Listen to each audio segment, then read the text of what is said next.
Carol Oda took a deep breath. She stood on the threshold of the yacht's upper deck salon, she and her memories. The glamour and adoration that had once wrapped her life in the smiles of the gods now felt more like a tattered cloak of decay. "Isn't that Carol Oda?" whispered a glamorous blonde dressed in designer silk, her voice laced with contempt. "What happened to her? She used to be everywhere. I realize now I haven't seen her in years." Carol gritted her teeth but forced a smile to mask the sting. Her heart tightened as she swirled her glass, watching the bubbles evaporate like her own dreams. "Once upon a time," she murmured to herself. A familiar voice. The unmistakable timbre of Jack Donovan. "Carol, is that you?" He stepped forward from behind a group of elegant guests. "Jack," she exclaimed, "it's been so long, you look well," he said, his eyes assessing the lines etched into her once flawless skin, a testament to both time and torment. "What brings you here?" he asked gently. "You know how it is. I've heard things. Some rumors about a comeback project, something big." His voice trailed off for a moment before he added with sincerity, "But I can't put in a good word for you if you lay still wallowing in this shadow." Could she truly recover what had been lost? The specter of failure loomed behind every bitter memory she tried in vain to suffocate. "I need this," she finally admitted. "I need to feel alive again." "You were on fire on the screen. Pure passion." A laugh escaped Carol's lips. "And now?" she asked. They stood there for a few more moments, then went their separate ways. Carol looked at the handsome young man who had greeted her. He had black hair styled in a modern way that suggested effortless charm. He stood there, holding a glass that seemed more like an accessory than a drink. "I apologize for not knowing you," she said, her voice filled with emotion. "Ethan Parker, that's my name," he replied, extending his hand. His grip was firm and reassuring. "Oh, the writer." "My apologies," she exclaimed, her cheeks blushing slightly. She appreciated his books, especially those adapted for the big screen. "No need to apologize. I'm just another one of your admirers.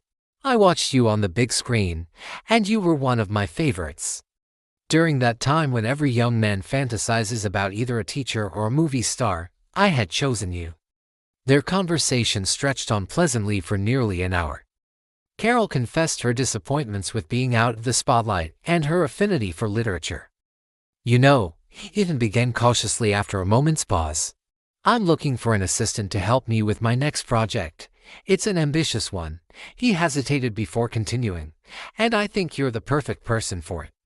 The thought of collaborating with him ignited a spark in Carol's soul. Since she had become forgotten in certain circles, Ethan Parker, future film adaptations, and the exclusive Dream Club could become her launch pad. Ethan told her he had an office at the club but preferred to write at home most of the time. Ethan had never been a fan of public events. He had always considered them overwhelming, to put it elegantly, or, to be more direct, simply exhausting. "I'm a sensitive guy. Shy," Ethan used to say. Carol would be the perfect representative for Ethan at these high-profile media events. It was also the ideal opportunity for Carol Oda's comeback. "So, if you're interested in helping me by appearing publicly as my representative and organizing things, consider this an offer."